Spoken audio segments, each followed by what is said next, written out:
1987년 5월 어느 군부대 건물. 깊은 밤 2층 창문에서 검은 전투복을 입은 한 여군이 로프를 타고 침투하고 있습니다. 손에는 극비 문서가 들려있고 그녀의 눈빛은 결연합니다. 낮에는 커피나 타라는 말을 들으며 무시당하던 여군 장교. 하지만 밤이 되면 그녀는 완전히 다른 사람이 됩니다. 합참 감찰실 직속 비밀요원 암호명 백로. 이 여성은 지금 목숨을 걸고 있습니다. 그녀가 찾고 있는 것은 6월 10일에 일어날 쿠데타의 증거. 그리고 그 쿠데타를 계획한 자는 다름 아닌 자신의 아버지를 죽인 원수입니다. 여자는 전투에서 약하다던 그들은 몰랐습니다. 진짜 전투는 힘이 아니라 정의를 향한 신념으로 싸우는 것임을. 그리고 이 여성이 혼자서 대한민국의 민주주의를 지켜낼 거라는 것을. 오늘 이 이야기는 여러분께 잊혀진 영웅의 이야기를 들려드립니다. 편견과 싸우고 조국을 지킨 한 여군의 이야기를요. 지금부터 시작합니다. 끝까지 함께 해주세요. 그리고 이 이야기가 마음에 드신다면 좋아요와 구독 부탁드립니다. 여러분의 응원이 더 좋은 이야기를 만드는 힘이 됩니다. 그럼 시작하겠습니다. 1987년 봄 육군 제7보병사단 작전참모부는 아침부터 분주했습니다. 복도를 지나는 병사들의 군화 소리, 어디선가 들려오는 타자기 소리, 그리고 담배 연기가 자욱한 사무실 안에서 장교들이 오가는 모습은 여느 군부대와 다를 바 없었죠. 하지만 그 속에서 한 여군 장교는 유독 눈에 띄었습니다. 여군 중위님, 커피 좀 타다 주시죠. 박철수 대령의 무심한 목소리가 작전실에 울려 퍼졌습니다. 강민주 중위는 책상 위에 쌓인 작전 계획서에서 눈을 떼고 천천히 고개를 들었습니다. 그녀의 눈빛에는 순간적으로 분노가 스쳤지만 이내 익숙한 듯 감정을 지웠습니다. 육군사관학교 42기로 졸업한 지 2년이 지났지만 민주는 여전히 작전참모부에서 제 역할을 하지 못하고 있었습니다.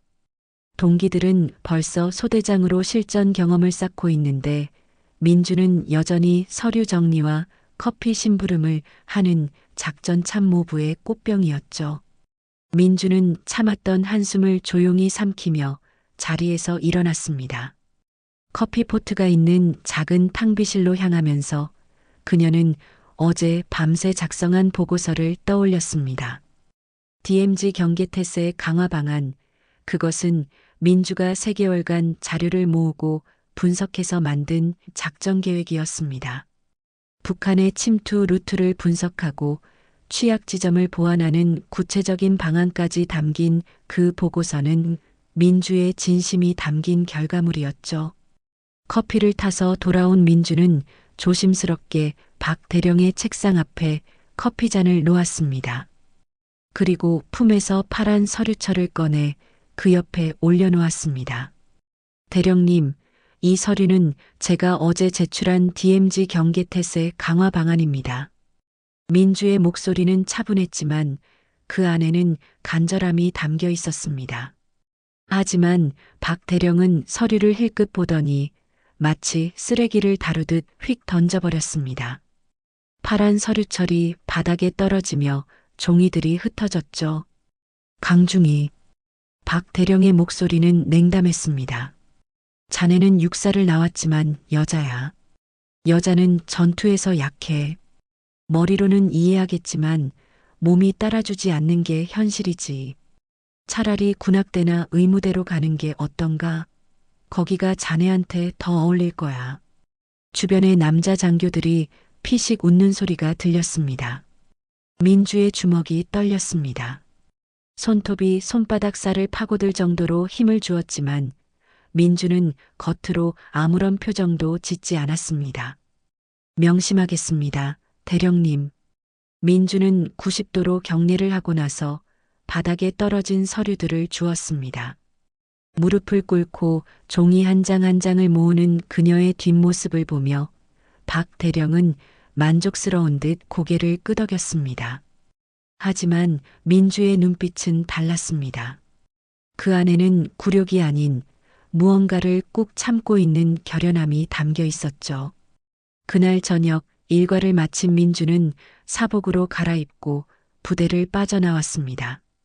늦은 시간이었지만 그녀는 서울로 향했습니다. 목적지는 국립묘지였죠. 묘지 입구를 지나 한참을 걸어 올라가자 한적한 곳에 자리한 묘비 하나가 보였습니다. 강태준 대령, 민주의 아버지였습니다. 묘비에는 월남전 백호부대 특수전 영웅이라는 글귀가 세월에 빛바랜 채 새겨져 있었습니다. 민주는 묘비 앞에 무릎을 꿇고 앉았습니다. 5월의 저녁 바람이 차갑게 불어왔지만 민주는 꿈쩍도 하지 않았죠. 아버지, 민주의 목소리가 떨렸습니다.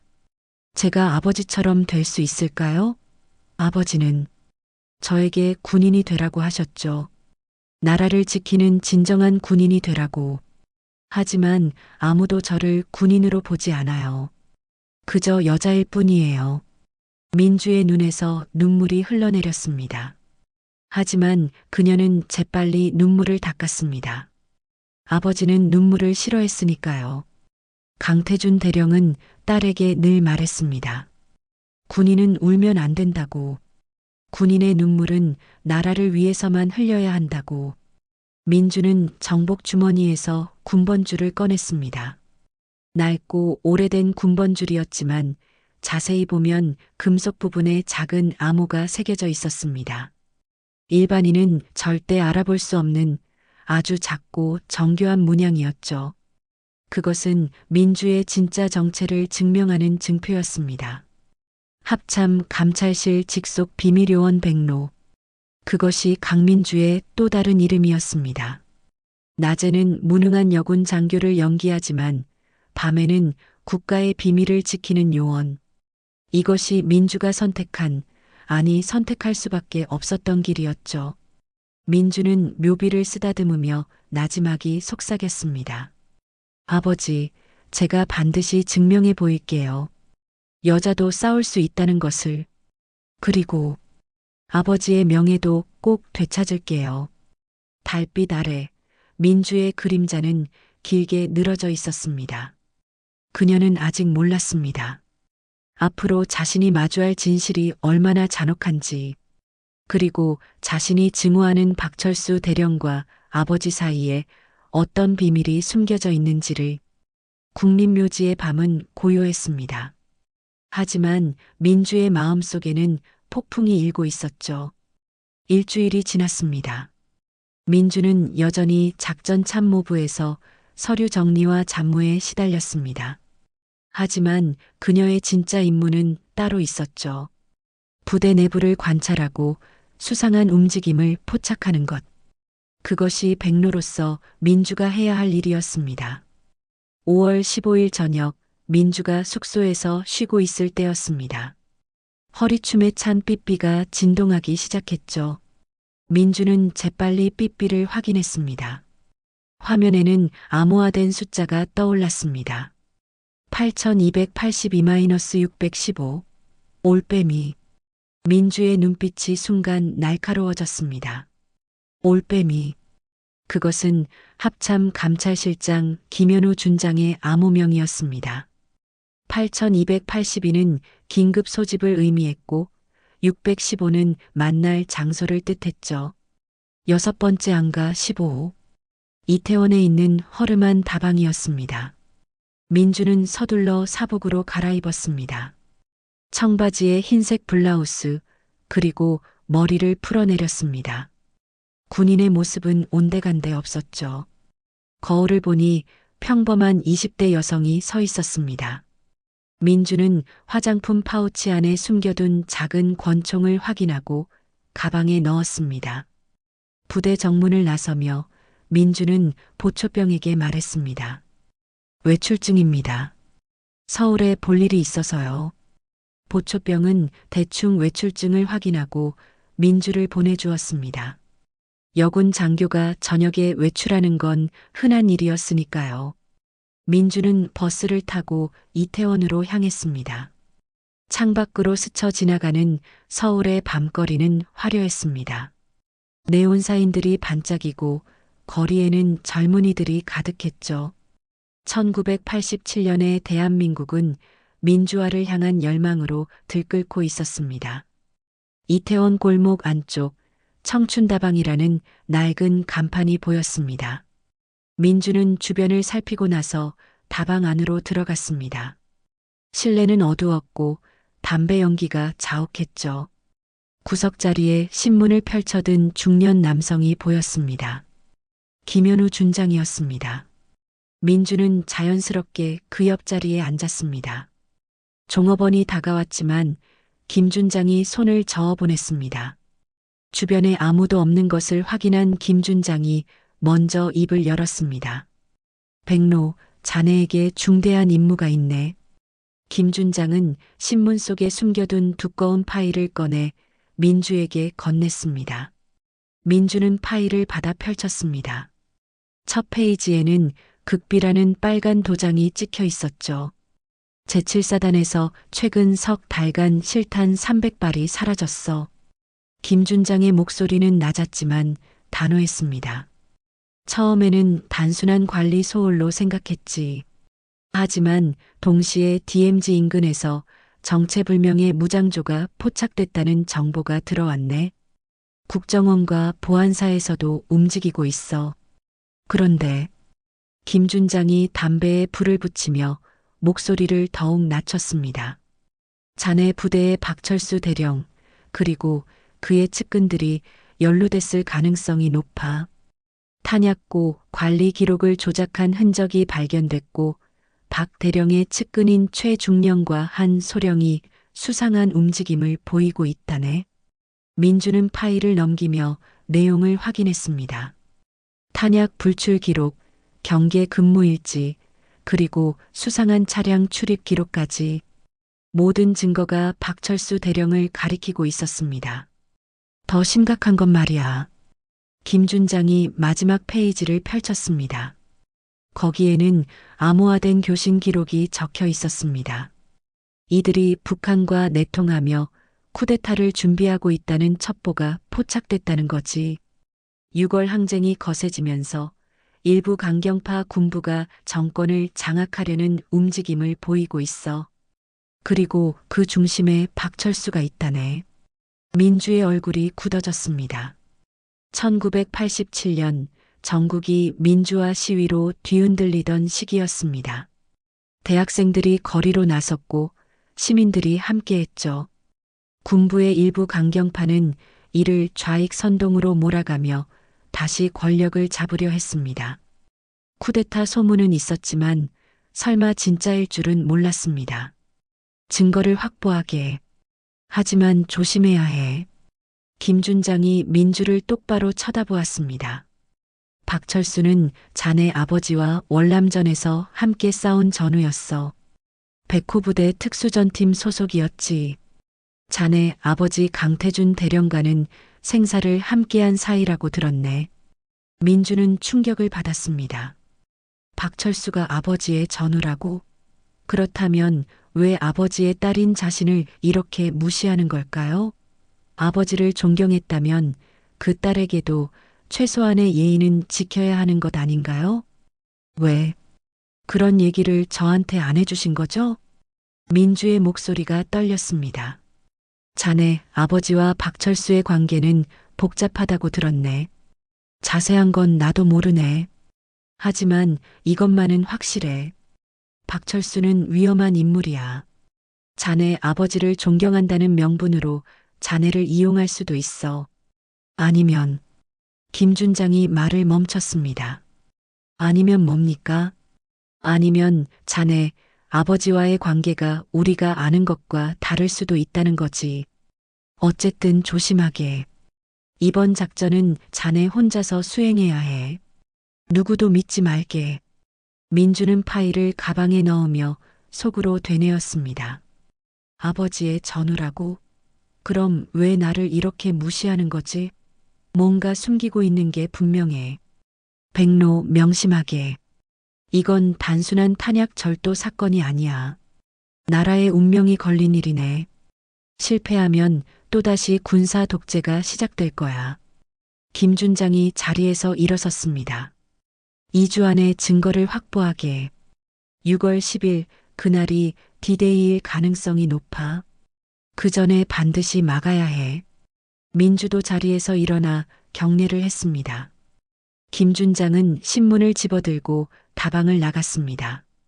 민주는 잠시 자리에 앉아 커피를 마셨습니다.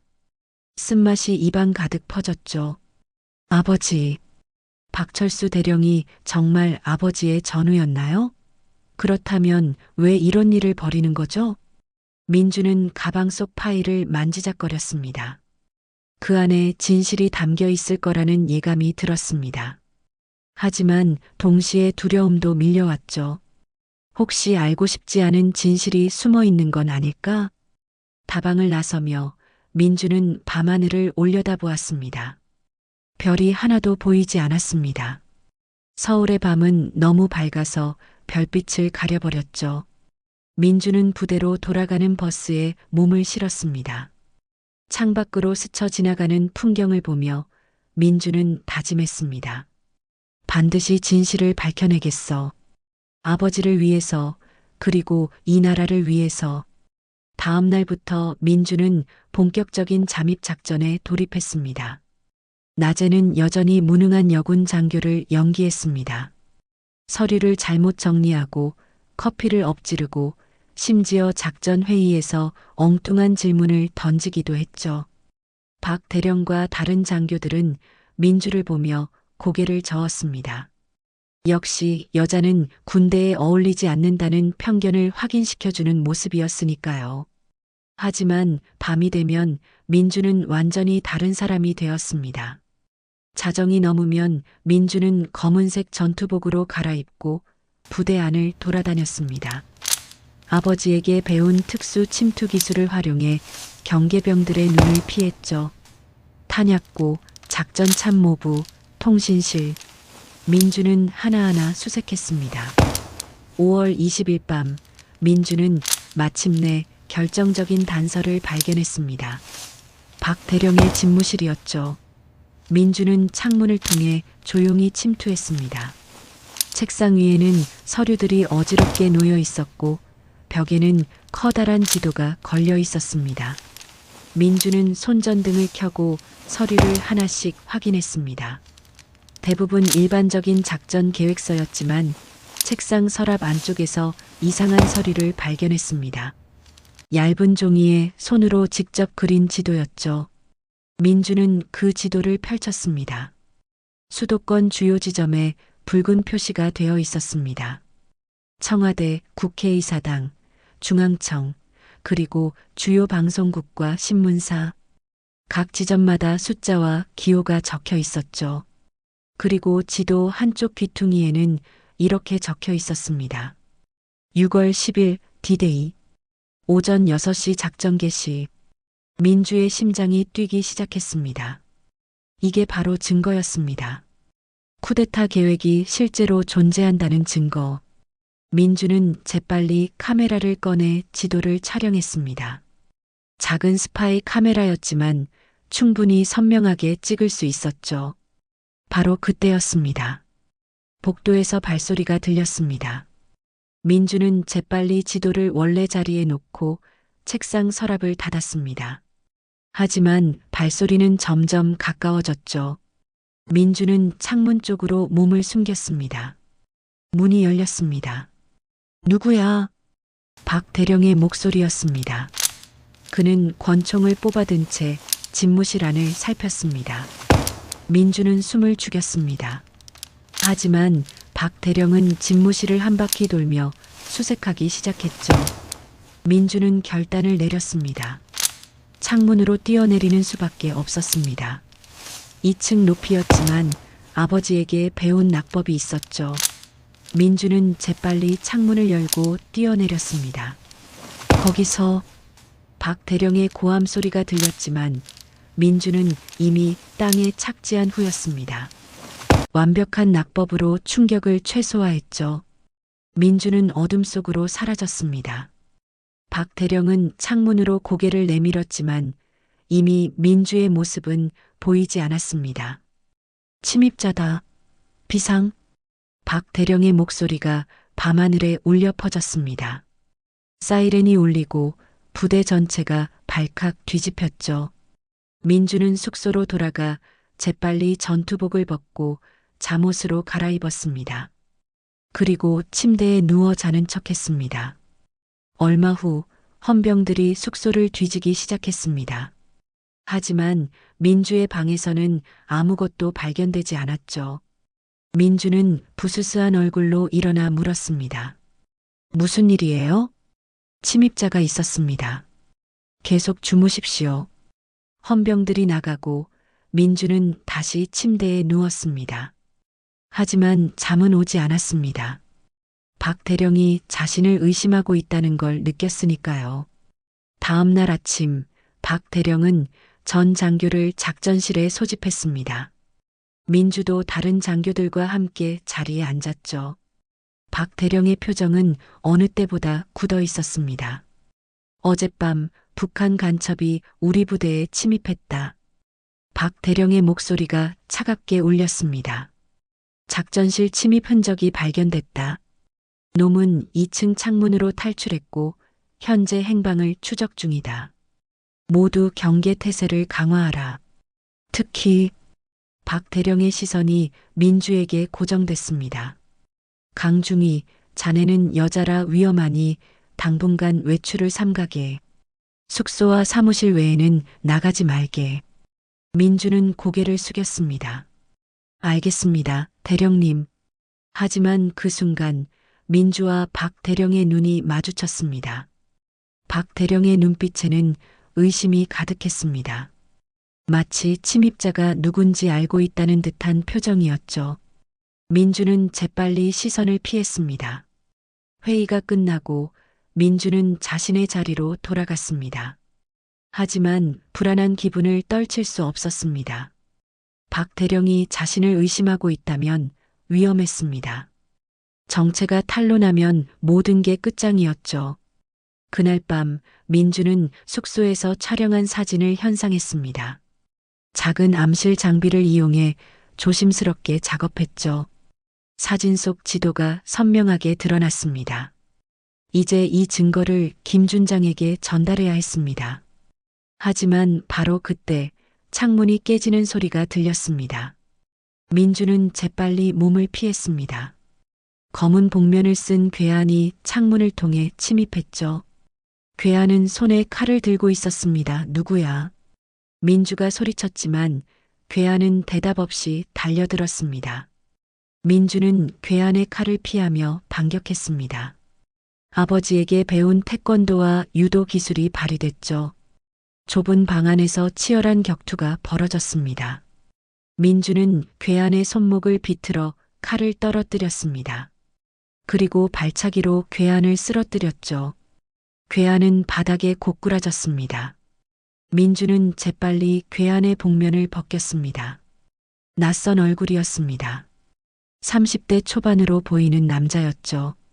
하지만 그 남자는 갑자기 입에 뭔가를 넣었습니다. 청산가리였습니다. 안 돼. 민주가 소리쳤지만 이미 늦었습니다. 남자는 입에서 거품을 흘리며 경련을 일으켰습니다. 그리고 얼마 지나지 않아 숨이 끊어졌죠. 민주는 남자의 주머니를 뒤졌습니다. 그 안에서 작은 메모지가 나왔습니다. 메모에는 이렇게 적혀 있었습니다. 백로를 제거하라. 독수리. 민주의 온몸에 전율이 흘렀습니다. 백로. 자신의 암호명이었습니다. 그리고 독수리. 김준장이 말했던 쿠데타 세력의 수장 암호명이었죠. 민주는 깨달았습니다. 자신의 정체가 발각됐다는 것을, 그리고 이제 자신이 표적이 됐다는 것을. 더 이상 안전한 곳은 없었습니다. 민주는 시체를 창문 밖으로 옮겼습니다. 그리고 모든 흔적을 지웠죠. 아침이 되면 이 시체는 발견될 것이고 또다시 부대가 발칵 뒤집힐 겁니다. 하지만 그 전에 민주는 움직여야 했습니다. 민주는 촬영한 사진을 가방에 넣고 비상 연락망으로 김준장에게 암호 메시지를 보냈습니다. 삐삐로 짧게 하지만 긴급함을 담아서 9999 백로 위험. 이제 시간과의 싸움이었습니다. 6월 10일까지 보름밖에 남지 않았고 민주의 정체는 발각됐습니다. 게임은 이제 막 시작됐습니다. 다음 날 새벽 민주는 긴급히 김준장에게 연락을 시도했습니다. 하지만 삐삐로 보낸 메시지에 대한 답장이 없었죠. 민주는 불안한 마음을 안고 부대 밖 공중전화로 향했습니다. 새벽 5시, 아직 어둠이 가시지 않은 시간이었습니다. 공중전화 부스 안에서 민주는 떨리는 손으로 동전을 넣고 비상연락처로 전화를 걸었습니다. 신호음이 길게 울렸습니다. 한참을 기다린 끝에 누군가 전화를 받았습니다. 여보세요. 낯선 남자의 목소리였습니다. 민주는 순간 경계했습니다. 올빼미를 찾습니다. 암호였습니다. 하지만 돌아온 대답은 충격적이었습니다. 백로 김현우 준장께서 어젯밤 교통사고로 사망하셨네. 자네 이제 혼자야. 민주의 손에서 수화기가 떨어질 뻔했습니다. 김 준장이 죽었다고? 교통사고라니 그게 말이 되는 소리인가요? 무슨 말씀이십니까? 남산 고개에서 브레이크가 고장난 트럭과 충돌했다고 하네. 현장에서 즉사했어. 장례는 군장으로 치러질 예정이고 전화를 건 사람은 합참 감찰실의 다른 요원인 듯 했습니다. 하지만 그의 목소리는 냉담했죠. 백로, 자네 혼자 해결해야 할 거야. 위에서는 이 작전을 중단하라고 했어. 너무 위험하다고. 증거도 불충분하고. 중단이요? 하지만 저는 증거를 확보했습니다. 6월 10일 쿠데타 계획이 실제로 존재한다는. 그건 자네 혼자만의 판단일 뿐이야. 공식적으로는 인정받지 못해. 지금 당장 작전에서 손을 떼고 부대로 돌아가게. 그게 자네를 위한 길이야. 전화가 끊겼습니다. 민주는 수화기를 든 채 멍하니 서 있었습니다. 김준장이 죽었다는 사실이 믿어지지 않았습니다. 그리고 작전 중단이라니. 이제 정말 혼자였습니다. 민주는 무너질 듯 했지만 이를 악물었습니다. 공중전화 부스 밖으로 나와 하늘을 올려다보았습니다. 동이 트기 시작했습니다. 민주는 속으로 다짐했습니다. 아버지, 제가 해내야 합니다. 혼자서라도. 민주는 부대로 돌아왔습니다. 작전실에는 이미 장교들이 모여 있었죠. 민주가 들어서자 모두의 시선이 그녀에게 쏠렸습니다. 뭔가 심상치 않은 분위기였습니다. 강중이 어디 갔다 오는가? 박 대령의 목소리였습니다. 민주는 침착하게 대답했습니다.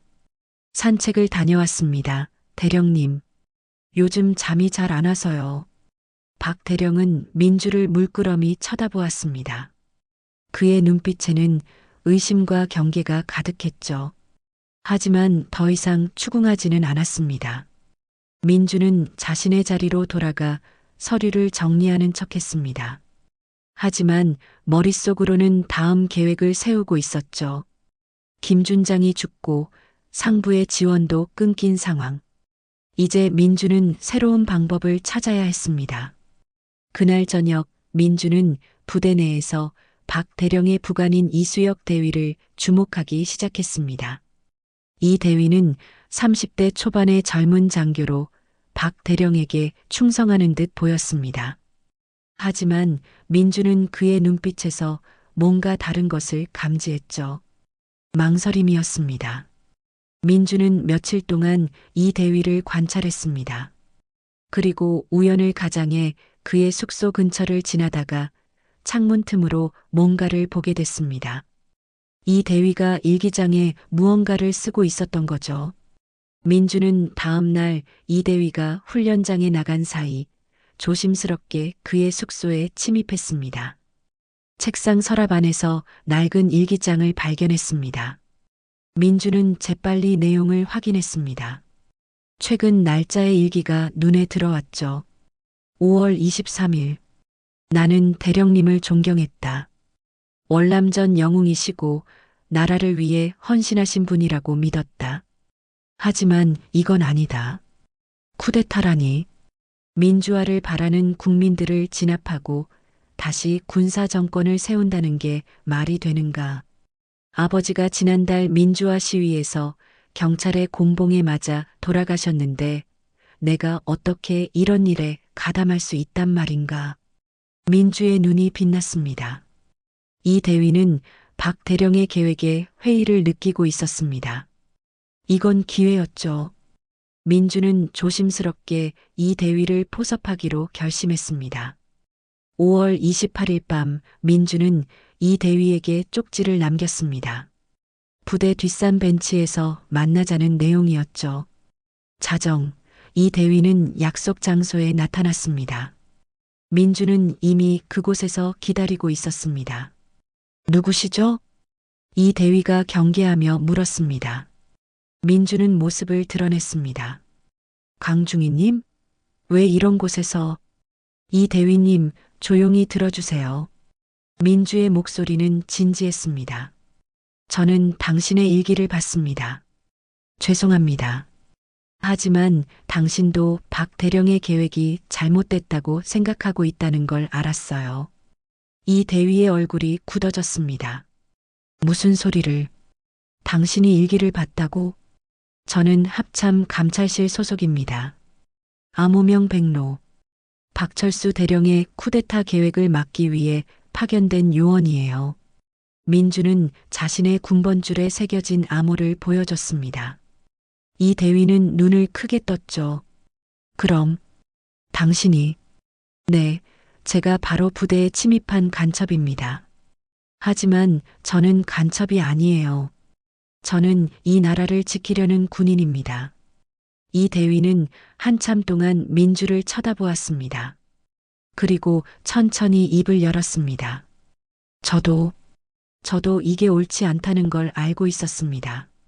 하지만 대령님께 충성 서약을 했고 제 가족들이 위험할 수도 있어서 도와주세요.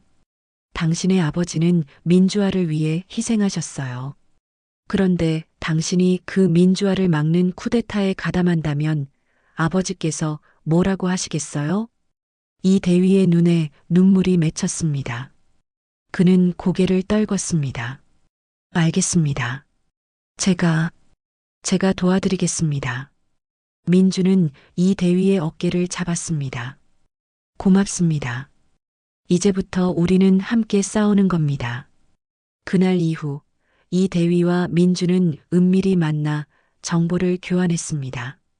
이 대위는 박 대령의 계획에 대해 자세히 알려줬죠.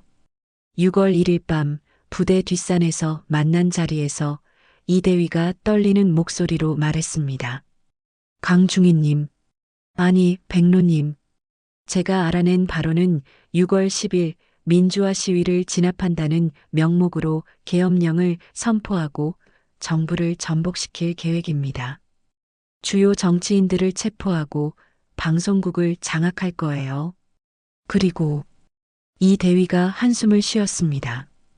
박 대령님은 이미 다른 부대의 강경파 장교들과도 연결되어 있습니다.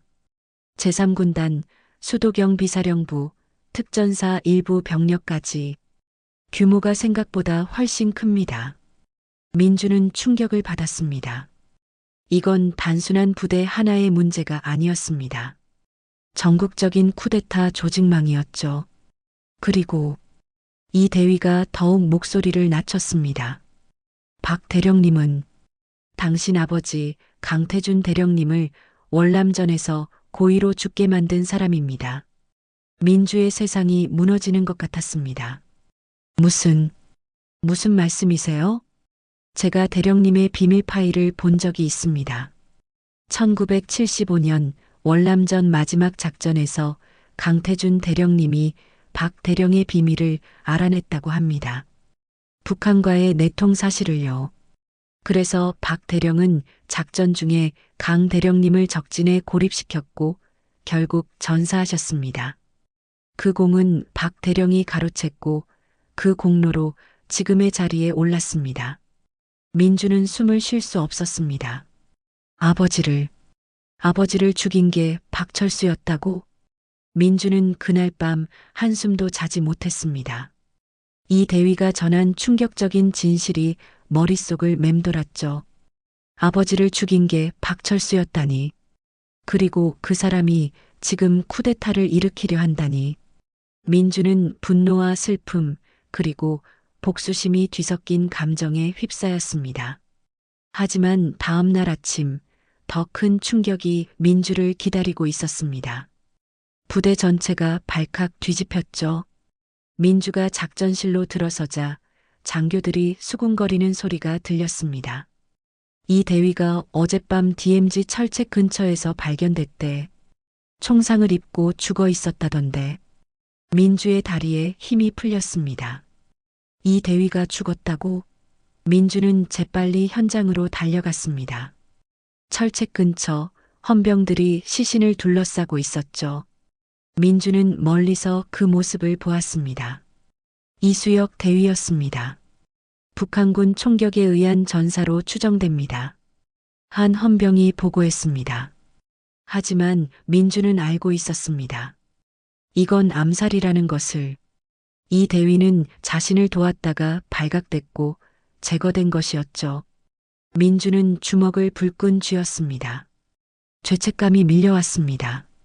자신 때문에 이 대위가 죽었다는 생각에 가슴이 찢어지는 것 같았죠. 하지만 동시에 각오도 다졌습니다. 이 대위의 희생을 헛되게 하지 않겠다고. 오후 2시 민주는 박 대령에게 호출됐습니다. 작전 참모부가 아닌 부대 본부 지하였죠. 민주는 불길한 예감이 들었지만 거부할 수 없었습니다. 2명의 헌병이 민주를 에스코트했습니다. 지하로 내려가는 계단은 어두웠습니다. 형광등이 깜빡거리고 습한 공기가 폐를 짓눌렀죠. 민주는 한 발 한 발 내디디며 긴장했습니다. 손에 땀이 맺혔습니다. 지하 신문실.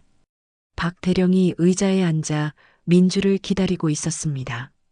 그의 앞 책상 위에는 오래된 사진 한 장이 놓여 있었죠. 강중이 앉게. 박 대령의 목소리는 차갑고 낮았습니다. 민주는 의자에 앉았습니다. 헌병들이 문을 닫고 밖에서 지켰죠. 자네 아버지 강태준 대령 말일세. 박 대령이 사진을 민주 쪽으로 밀었습니다. 월남전 당시 정글 배경으로 찍은 사진이었습니다. 젊은 2 장교가 어깨를 나란히 하고 웃고 있었죠. 한 명은 아버지였고 다른 한 명은 젊은 시절의 박철수였습니다. 자네 아버지는 영웅이었지. 용감했고 정의로웠어. 부대원들이 모두 존경했지. 박 대령의 목소리에는 묘한 감정이 섞여 있었습니다. 그리움 같기도 하고 원망 같기도 했죠. 하지만 그는 너무 순진했어. 세상이 얼마나 더러운지 나라를 지키기 위해서는 때로 더러운 일도 해야 한다는 걸 몰랐지. 민주는 아무 말 없이 박 대령을 노려봤습니다. 박 대령은 담배에 불을 붙이며 계속 말했습니다. 1975년 4.20 함락 직전이었어. 우리 부대는 마지막 작전을 수행 중이었지. 그때 자네 아버지는 내가 북한과 내통한다는 걸 알아냈어. 박 대령이 담배 연기를 뿜었습니다. 북한과의 내통? 아니야. 나는 조국을 위해 일했어. 좌익 세력을 색출하고 정보를 수집했지. 하지만 자네 아버지는 이해하지 못했어. 그는 명령 체계와 법만을 중요하게 여겼거든. 그래서 박 대령의 눈빛이 차갑게 변했습니다. 작전 중에 그를 제거해야만 했지. 적진에 고립시켰어. 구조 신호를 늦게 보냈고 결국 자네 아버지는 베트콩의 총에 맞아 전사했지. 나는 그 공을 가로챘고 영웅이 됐어. 민주의 온몸이 떨렸습니다. 분노가 치밀어 올랐죠. 하지만 민주는 참았습니다. 지금 여기서 폭발하면 모든 게 끝이었으니까요. 왜 그런 짓을 하셨습니까? 민주의 목소리가 떨렸습니다. 박 대령은 코웃음을 쳤습니다. 왜? 살기 위해서지. 그리고 이 나라를 구하기 위해서. 자네 아버지 같은 이상주의자들은 현실을 몰라. 이 나라에는 강력한 지도자가 필요해. 민주화? 웃기는 소리야. 국민들은 자유를 감당할 능력이 없어. 강력한 통제만이 답이야. 민주는 권총을 뽑으려 했습니다. 하지만 그 순간 문이 열리며 무장한 병사들이 들어왔습니다. 모두 자동 소총을 들고 민주를 겨눴죠. 자네도 아버지처럼 애국자인 모양이군. 백로, 그게 자네 암호명이지? 민주는 충격을 받았습니다. 박 대령이 자신의 정체를 알고 있었다니. 이수역 대위가 죽기 전에 다 풀었어. 자네가 합참 감찰실 소속이고 내 계획을 막으려 한다는 것도 참 안타깝군. 자네 아버지의 딸이 또다시 내 앞을 막다니. 박 대령이 손짓을 하자 병사들이 민주를 붙잡았습니다. 민주는 저항했지만 수적으로 불리했죠. 자네를 죽이고 싶지는 않아. 자네 아버지에 대한 최소한의 예의로 말이야. 하지만 자네가 계속 방해한다면 어쩔 수 없지. 민주는 지하 벙커 깊숙한 곳의 독방에 감금됐습니다. 손목에는 수갑이 채워졌고 발목에는 족쇄가 채워졌죠. 차갑고 축축한 벙커 안에서 민주는 홀로 남겨졌습니다. 시간이 얼마나 흘렀을까요? 문이 열리며 박 대령의 부하들이 들어왔습니다. 고문이 시작됐습니다. 물고문, 전기고문. 하지만 민주는 입을 열지 않았습니다. 합참 감찰실의 다른 요원들에 대해서도 자신이 수집한 증거에 대해서도 한마디도 하지 않았죠. 특수훈련을 받은 요원으로서 그리고 강태준의 딸로서 민주는 버텼습니다. 고통이 밀려올 때마다 아버지의 얼굴을 떠올렸습니다. 아버지도 이렇게 죽어갔을까요? 적진에 고립되어 홀로 싸우다가 이틀째 되던 날 민주는 의식이 흐릿해졌습니다. 물도 거의 주지 않았고 음식도 하루에 한 번 빵 조각 하나뿐이었죠. 몸은 상처투성이었고 정신은 흐릿했습니다. 사흘째 되던 날 밤 민주는 희미한 의식 속에서 환청을 들었습니다. 민주야, 포기하지 마라. 아버지의 목소리였습니다. 너는 내 딸이다. 강태준의 딸이야. 군인의 딸이고 이 나라를 지킬 전사야. 포기하지 마라. 민주의 눈에서 눈물이 흘렀습니다. 아버지, 저는 이제 못하겠어요. 너무 힘들어요. 아니야. 너는 할 수 있어. 내가 자네를 믿는다. 일어나라, 민주야. 일어나서 싸워라. 민주는 가까스로 눈을 떴습니다. 어둠 속에서 희미한 빛이 보였습니다. 창문 틈으로 새어 들어오는 달빛이었죠. 아직 끝나지 않았어. 6월 10일까지 며칠 남지 않았어. 내가 막아야 해. 민주는 남은 힘을 짜내어 몸을 일으켰습니다. 수갑과 족쇄가 살을 파고들었지만 민주는 참았습니다. 살아야 했습니다. 아버지의 복수를 위해서, 그리고 이 나라를 위해서. 바로 그때 어둠 속에서 열쇠 소리가 들렸습니다. 누군가 독방 문을 여는 소리였죠. 민주는 긴장했습니다. 또 고문을 하러 온 걸까요? 하지만 들어온 사람은 뜻밖의 인물이었습니다. 젊은 소위였죠. 그는 손전등을 들고 조심스럽게 다가왔습니다. 강중희님, 그의 목소리가 떨렸습니다. 저는 박진우 소위입니다. 박철수 대령의 아들입니다. 민주는 눈을 크게 떴습니다. 박철수의 아들이라고? 그럼 자신을 죽이러 온 건가요? 하지만 박진우 소위는 무릎을 꿇고 민주 앞에 앉았습니다. 저는 아버지가 하는 일이 옳지 않다는 걸 알고 있었습니다. 이제 당신을 구해드리겠습니다. 민주는 믿을 수 없다는 표정으로 박진우 소위를 바라봤습니다. 박철수의 아들이 자신을 구하러 왔다니 이게 무슨 함정인가 싶었죠. 하지만 진우의 눈빛은 진지했고 떨리는 손으로 민주의 수갑을 풀기 시작했습니다. 믿으실 수 없으시겠지만 저는 진심입니다. 진우의 목소리는 간절했습니다. 수갑이 풀리고 족쇄도 벗겨졌죠. 민주는 손목을 문지르며 조심스럽게 물었습니다. 왜 저를 돕는 겁니까? 당신은 박 대령의 아들이잖아요. 진우는 잠시 망설이다가 품에서 낡은 일기장을 꺼냈습니다. 가죽 표지가 해진 오래된 일기장이었죠. 이건 아버지의 일기장입니다. 제가 우연히 아버지 서재에서 찾았어요. 읽지 말았어야 했는데 읽고 말았습니다. 진우가 일기장을 민주에게 건넸습니다. 민주는 떨리는 손으로 일기장을 받았습니다. 손전등 빛 아래서 펼쳐보니 빼곡한 글씨가 보였습니다. 1975년 4월 3일. 강태준이 내 비밀을 알았다. 나는 조국을 위해 한 일이지만 그는 이해하지 못할 것이다. 그는 너무 원칙적이고 정직하다. 내일 작전에서 그를 제거한다. 미안하다, 전우여.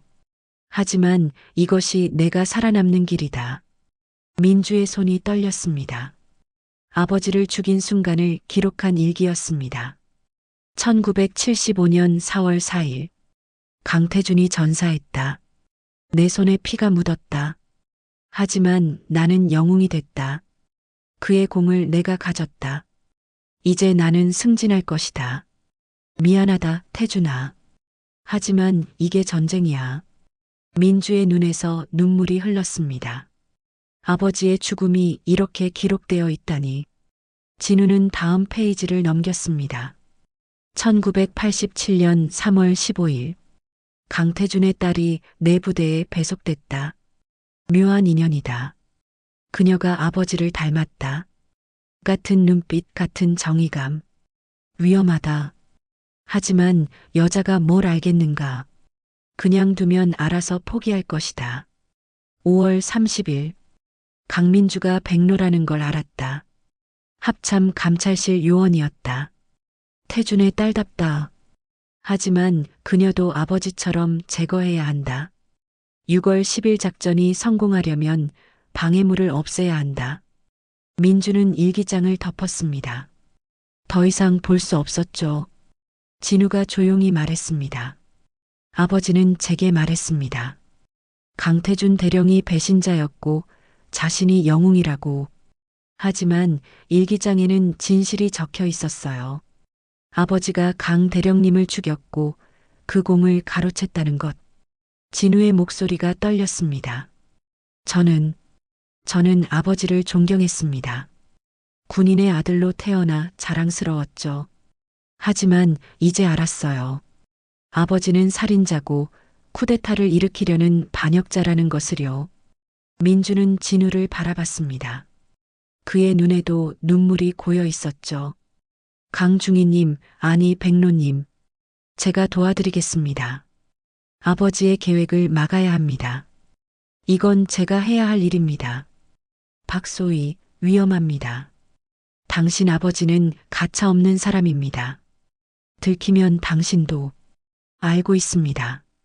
진우가 단호하게 말했습니다. 하지만 이건 제가 갚아야 할 빚입니다. 아버지의 죗값을 제가 갚아야죠. 그리고 저는 군인입니다.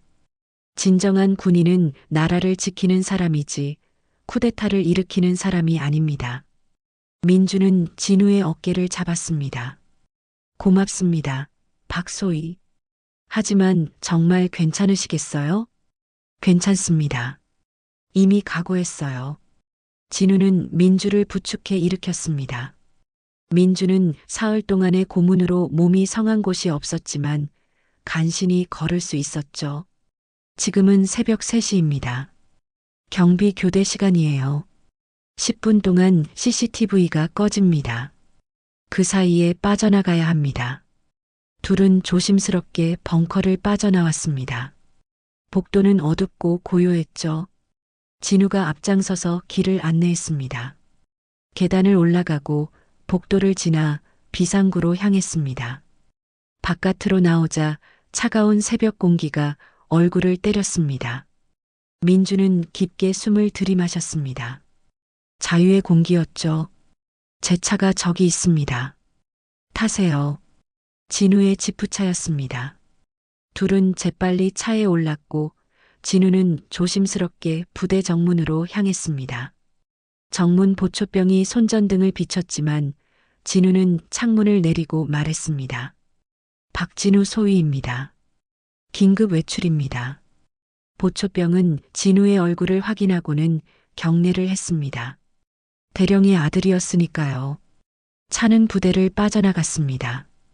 한참을 달린 후 진우는 한적한 야산 입구에 차를 세웠습니다. 민주는 품에서 일기장을 꺼내 다시 확인했습니다. 이게 증거입니다. 박철수의 살인 고백이자 쿠데타 계획의 증거예요. 민주는 진우를 바라봤습니다. 박소희, 이제 어떻게 할 겁니까? 이 일기장을 공개하면 당신 아버지는 무기징역을 받겠죠. 아니면 사형일 수도 있습니다. 진우의 목소리는 담담했습니다. 하지만 그게 맞습니다. 아버지는 잘못을 했고 그 대가를 치러야 합니다. 저는 아들이기 전에 군인입니다. 민주는 진우의 결단에 감동했습니다. 이 젊은 장교는 아버지의 명예보다 나라를 선택했습니다. 아버지에 대한 사랑보다 정의를 선택했죠. 이제 어디로 가실 겁니까? 진우가 물었습니다. 민주는 잠시 생각했습니다. 김준장은 죽었고 합참 감찰실과의 연락도 끊겼습니다. 하지만 민주에게는 마지막 카드가 하나 남아 있었죠. 국방부 보안사령부로 가야 합니다. 비상 연락망이 있어요. 민주는 품에서 작은 금속 조각을 꺼냈습니다. 군번줄에 붙어 있던 비밀 장치였죠. 이걸 이용하면 보안사에 직통으로 연락할 수 있어요. 6월 10일까지 일주일밖에 안 남았어요. 서둘러야 합니다. 진우는 고개를 끄덕이고 시동을 걸었습니다. 하지만 그 순간 뒤에서 헤드라이트 불빛이 보였습니다. 추격차였습니다. 발각됐습니다. 진우가 엑셀을 밟았습니다.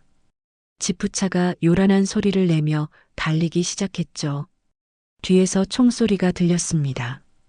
박 대령의 부하들이 쫓아오고 있었습니다. 잡아라, 백로를. 확성기에서 외치는 소리가 들렸습니다. 민주와 진우는 죽을 힘을 다해 도망쳤습니다. 산길을 달리고 좁은 오솔길로 빠졌죠. 1시간의 추격전 끝에 민주와 진우는 가까스로 추격자들을 따돌렸습니다. 진우는 서울 외곽의 한 폐가에 차를 숨겼습니다. 여기서 잠시 쉬었다가 날이 밝으면 움직이죠. 민주는 고개를 끄덕였습니다. 둘은 폐가 안으로 들어갔습니다. 민주는 비상통신 장치를 꺼내 신호를 보냈습니다. 여기는 백로. 6월 10일 쿠데타 발생 예정. 주모자는 제7사단 박철수 대령. 증거 확보 완료. 즉각 제압 요망. 신호는 암호화되어 보안사령부로 전송됐습니다. 이제 답을 기다리는 일만 남았죠. 진우는 창가에 앉아 밖을 경계했습니다. 민주는 그의 옆에 앉았습니다. 박소희, 후회하지 않습니까? 후회요? 진우가 쓸쓸하게 웃었습니다. 후회는 나중에 하겠습니다. 지금은 옳은 일을 해야죠. 동이 트기 시작했습니다. 6월 5일 아침이었습니다. 쿠데타까지 엿새밖에 남지 않았습니다. 하지만 민주에게는 희망이 생겼습니다. 진우라는 동료가 생겼고 결정적인 증거도 확보했으니까요. 민주는 창밖을 바라보며 다짐했습니다. 아버지, 이제 끝을 보겠습니다. 박철수를 막고 아버지의 명예를 되찾겠습니다. 해가 떠올랐습니다. 새로운 하루가 시작됐고 민주와 진우의 싸움도 계속됐습니다. 6월 10일 새벽 4시 박철수 대령은 작전을 개시했습니다. 제7사단 병력이 움직이기 시작했죠. 트럭들이 줄지어 부대를 빠져나갔고 완전 무장한 병사들이 수도권으로 향했습니다. 하지만 박 대령은 몰랐습니다. 이미 보안사령부 특공대가 주요 지점을 포위했다는 것을. 민주와 진우는 보안사 요원들과 함께 제7사단으로 향했습니다. 검은색 승합차 안에서 보안사 김태식 중령이 작전을 브리핑했습니다. 백로 요원의 정보 덕분에 우리는 쿠데타 세력의 동선을 파악했습니다. 현재 주요 거점에 우리 병력을 배치했고 박철수 대령의 부대가 움직이는 순간 일제히 제압할 것입니다. 김중령이 민주를 바라봤습니다. 백로 요원, 당신이 직접 박철수를 체포하시겠습니까? 민주는 고개를 끄덕였습니다. 제가 하겠습니다. 이건 제 몫입니다. 차량이 제7사단 본부에 도착했습니다. 이미 보안사 특공대가 부대를 포위하고 있었죠. 하지만 박 대령은 작전 참모부에서 여전히 명령을 하달하고 있었습니다. 민주는 방탄복을 입고 권총을 꺼내 장전했습니다. 진우도 그녀 옆에 섰죠. 강중희님, 제가 함께 가겠습니다. 민주는 진우를 바라봤습니다. 어느새 진우의 눈빛은 단단해져 있었습니다. 더 이상 갈등하는 아들이 아니라 결단을 내린 군인이었죠. 좋습니다. 함께 가죠. 둘은 특공대와 함께 본부 건물로 진입했습니다. 복도를 따라 작전 참모부로 향했죠. 박 대령의 부하들이 저항했지만 특공대는 순식간에 제압했습니다. 작전 참모부 문 앞. 민주는 심호흡을 했습니다. 이 문 너머에 아버지의 원수가 있었습니다. 그리고 나라를 배신한 반역자가 있었죠. 돌입. 특공대가 문을 부수고 들어갔습니다. 작전실 안은 혼란스러웠습니다. 지도 앞에 서 있던 박 대령이 돌아봤죠. 그의 얼굴에는 놀라움과 분노가 교차했습니다. 강중희. 아니, 백로. 어떻게. 박철수 대령, 반란 음모 혐의와 살인 혐의로 체포합니다. 민주가 권총을 겨눴습니다. 박 대령도 재빨리 권총을 뽑았죠. 순간 작전실이 정적에 휩싸였습니다. 자네는 끝까지 방해하는군. 자네 아버지처럼 끈질기군. 박 대령의 목소리는 차갑게 가라앉아 있었습니다. 체포? 웃기는 소리 마라. 나는 이 나라를 구하려 한 거야. 좌익 선동꾼들에게 넘어간 이 나라를 구하려 했어. 아버지를 죽이고 그 공을 가로채고 쿠데타를 일으키는 게 나라를 구하는 겁니까? 민주의 목소리가 떨렸습니다. 분노와 슬픔이 뒤섞인 목소리였죠. 나는 이 나라를 위해 일했어. 강태주는 약자였어. 이상주의자였지. 현실을 몰랐어. 이 나라에는 강력한 지도자가 필요해. 민주화? 그건 혼란만 가져올 뿐이야. 아버지는 약자가 아니었습니다. 민주가 외쳤습니다. 아버지는 진정한 군인이었습니다. 나라를 지키되 국민을 억압하지 않는 군인. 정의를 지키되 권력을 탐하지 않는 군인. 그게 진짜 군인입니다. 박 대령이 비웃었습니다. 진짜 군인? 그래서 죽었잖아. 이상만 높다고 살아남는 게 아니야. 더러운 짓도 할 줄 알아야 살아남는 거지. 순간 박 대령이 방아쇠를 당겼습니다. 총성이 울렸죠. 하지만 먼저 쓰러진 건 박 대령이었습니다. 그의 총구가 옆으로 틀어져 있었기 때문입니다. 박진우 소위가 뒤에서 아버지의 팔을 쳐 올렸던 것입니다. 박 대령의 총알은 천장으로 날아갔고 민주의 총알은 박 대령의 어깨를 관통했죠. 흑! 박 대령은 어깨를 부여잡고 무릎을 꿇었습니다. 권총이 바닥에 떨어졌죠. 박 대령은 고개를 돌려 진우를 봤습니다. 진우야, 너 내가. 진우의 눈에서 눈물이 흘렀습니다. 아버지, 이제 그만하세요. 더 이상은 안 됩니다. 박 대령은 아들을 물끄러미 쳐다봤습니다. 그의 눈빛이 흔들렸죠. 분노도 배신감도 아닌 뭔가 다른 감정이었습니다. 진우야. 박 대령의 목소리가 떨렸습니다. 아빠는 잘못된 길을 걸었구나. 박 대령은 피를 흘리며 바닥에 주저앉았습니다. 그의 눈에 처음으로 눈물이 맺혔습니다. 수십 년간 억눌러왔던 감정이 터져 나오는 것 같았죠. 태준아, 미안하다. 자네를 죽여서 미안하다. 자네가 옳았어. 나는 괴물이 되었어. 민주는 박 대령을 내려다봤습니다. 복수를 하고 싶었습니다. 당장 총을 쏘고 싶었죠. 하지만 민주는 총을 내렸습니다. 박철수 대령, 당신은 군사법정에서 심판받을 것입니다. 아버지의 죽음에 대해, 그리고 이 나라를 배신한 것에 대해. 특공대원들이 박 대령을 체포했습니다. 수갑이 채워지고 박 대령은 끌려나갔죠. 진우는 그 모습을 바라보며 주저앉았습니다. 강중희님, 제 아버지는 제가 책임지겠습니다. 진우의 목소리가 떨렸습니다. 민주는 그의 어깨를 다독였습니다. 박소희, 당신은 옳은 선택을 했어요. 아버지의 죄는 아버지가 짊어져야 합니다. 하지만 당신은 이미 구원받았어요. 그 순간 건물 밖에서 함성이 들렸습니다. 민주와 진우는 창문으로 다가갔습니다. 부대 정문 밖에 수많은 시민들이 모여 있었죠. 민주화를 쟁취하자.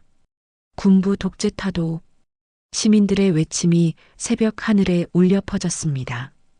대학생들, 노동자들, 평범한 시민들이 모여 민주화를 외치고 있었습니다. 쿠데타 소식이 알려지자 시민들이 거리로 나온 것이었죠. 민주는 창밖을 바라보며 눈물을 흘렸습니다. 아버지가 꿈꾸던 세상이 오고 있었습니다. 군부가 아닌 국민이 주인인 나라. 자유와 민주주의가 살아 숨쉬는 나라. 아버지, 봐요. 국민들이 이기고 있어요. 민주의 목소리가 떨렸습니다. 보안사 김중령이 다가왔습니다. 백로 요원 수고했습니다. 덕분에 쿠데타를 막았습니다. 다른 부대의 강경파들도 모두 체포됐습니다. 이제 끝났습니다. 민주는 고개를 끄덕였습니다. 하지만 진짜로 끝난 건 아니었죠. 이건 시작이었습니다. 새로운 대한민국의 시작. 6월 10일 오전 8시 정부는 긴급 담화를 발표했습니다. 쿠데타 음모가 좌절됐고 주모자들이 체포됐다는 내용이었죠. 그리고 동시에 국민들의 민주화 요구를 받아들이겠다는 약속이 발표됐습니다. 역사는 쿠데타가 아닌 민주주의를 선택했습니다. 그리고 그 중심에는 이름 없는 영웅들이 있었죠. 강민주, 백로, 그리고 박진우, 양심을 선택한 젊은 군인. 민주는 작전실 창가에 서서 시민들을 바라봤습니다. 그들의 함성이 새로운 시대의 시작을 알리고 있었습니다. 여자는 전투에서 약하다고요? 박 대령님. 민주는 혼잣말처럼 중얼거렸습니다. 전투는 힘만으로 하는 게 아닙니다. 정의와 신념, 그리고 조국을 향한 사랑으로 하는 거예요. 그걸 이제야 알았나요? 새벽 햇살이 작전실을 비췄습니다. 긴 밤이 끝나고 새로운 아침이 밝아오고 있었습니다. 1987년 6월 29일 청와대 6.29 민주화 선언이 발표됐습니다.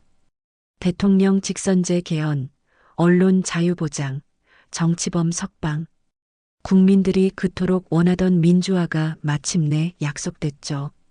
군부는 물러났고 대한민국은 새로운 시대를 맞이했습니다. 거리는 축제 분위기였습니다. 시청 앞 광장에 수만 명의 시민들이 모여 환호했죠. 태극기가 휘날리고 민주주의 만세를 외치는 함성이 서울 하늘을 뒤흔들었습니다. 젊은이들은 거리에서 춤을 췄고 어른들은 눈물을 흘렸습니다. 하지만 민주는 그 자리에 없었습니다. 그녀는 국립묘지에 있었죠. 아버지 강태준 대령의 묘 앞이었습니다. 민주는 새 계급장을 단 정복을 입고 서 있었습니다. 소령 진급이었습니다. 쿠데타를 막은 공로로 특진했죠. 그리고 그녀의 옆에는 박진우 중위가 서 있었습니다. 그도 소위에서 중위로 진급했습니다. 묘비에는 새로운 글귀가 추가되어 있었습니다. 조국과 정의를 위해 싸운 진정한 군인. 국방부가 재조사를 통해 강태준 대령의 명예를 회복시켜 준 것이었습니다. 월남전에서의 공로도 정확히 기록됐고 박철수에게 빼앗겼던 훈장도 되찾았죠. 아버지, 저는 해냈습니다. 민주의 목소리가 떨렸습니다. 아버지의 명예를 되찾았고 나라를 지켰습니다. 아버지가 꿈꾸던 세상이 오고 있어요. 군인이 권력을 쥐는 게 아니라 국민이 주인인 나라. 아버지, 자랑스러우시죠? 바람이 불어왔습니다. 마치 아버지의 대답처럼 따뜻한 바람이었죠. 민주는 눈물을 닦았습니다. 더 이상 슬픔의 눈물이 아니었습니다. 안도와 기쁨의 눈물이었죠. 진우가 조심스럽게 말했습니다. 강소령님, 제 아버지는 어제 군사법정에서 무기징역을 선고받았습니다. 박철수 대령은 살인, 반란 음모, 직권남용 등 여러 혐의로 재판을 받았습니다. 증거는 명확했죠. 그의 일기장, 쿠데타 계획서, 그리고 수많은 증인들. 재판부는 만장일치로 무기징역을 선고했습니다. 하지만 저는 군인을 계속하려 합니다. 진우의 목소리는 단호했습니다. 제대로 된 군인으로서 아버지가 하지 못한 일을 제가 하려고 합니다. 나라를 지키되 국민을 억압하지 않는 군인. 정의를 지키되 권력을 탐하지 않는 군인. 강 대령님처럼요. 민주는 진우를 바라봤습니다. 그의 눈빛은 맑았습니다. 더 이상 갈등하지 않았죠. 선택을 했고 그 선택에 책임을 지기로 결심한 사람의 눈빛이었습니다. 박중희, 민주가 말했습니다. 아버지의 죄는 아버지가 짊어져야 합니다. 하지만 당신은 이미 올바른 선택을 했어요. 당신은 아버지와 다른 사람입니다. 당신은 진정한 군인이 될 거예요. 진우는 고개를 숙여 인사했습니다. 그리고 천천히 묘지를 떠났습니다. 민주는 다시 아버지의 묘비를 바라봤습니다. 아버지, 박진우 중위는 좋은 사람이에요. 아버지를 죽인 사람의 아들이지만 그는 달라요. 용서해 주실 수 있죠? 묘비는 대답하지 않았습니다. 하지만 민주는 알고 있었습니다. 아버지라면 용서했을 거라고. 아버지는 그런 사람이었으니까요. 민주는 묘지를 떠나 서울 시내로 향했습니다. 거리는 여전히 축제 분위기였죠. 대학생들이 기타를 치며 노래를 불렀고 시민들이 함께 어울렸습니다. 민주는 그 모습을 보며 미소 지었습니다. 합참 감찰실 사무실로 돌아온 민주를 새로운 실장이 맞이했습니다. 김현우 준장의 후임으로 온 이명철 준장이었죠. 백로 요원, 아니 강민주 소령. 수고 많았네. 자네 덕분에 이 나라가 구해졌어. 제 임무였을 뿐입니다, 준장님. 이 준장은 민주에게 새로운 서류를 건넸습니다. 자네의 정체는 이제 공개됐네. 더 이상 비밀 요원이 아니야. 공식적으로 합참 감찰실 소속 장교로 활동하게 될 거야. 그리고 이 준장이 미소 지었습니다. 자네는 이제 우리 군의 상징이 될 걸세. 여군 장교도 나라를 지킬 수 있다는 증거. 여자는 전투에서 약하다는 편견을 깨뜨린 영웅 말일세. 민주는 고개를 저었습니다. 저는 영웅이 아닙니다. 그저 제 임무를 했을 뿐이에요. 그게 진짜 영웅일세. 이 준장이 민주의 어깨를 두드렸습니다.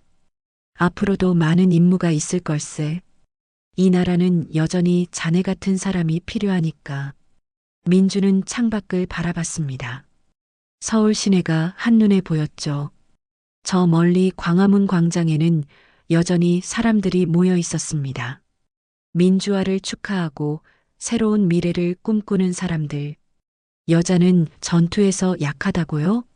민주는 혼잣말처럼 중얼거렸습니다. 전투는 힘만으로 하는 게 아닙니다. 정의와 신념 그리고 조국을 향한 사랑으로 하는 거예요. 그걸 이제 모두가 알게 됐죠. 1987년 여름, 대한민국은 변했습니다. 군부 독재가 끝나고 민주주의가 시작됐죠.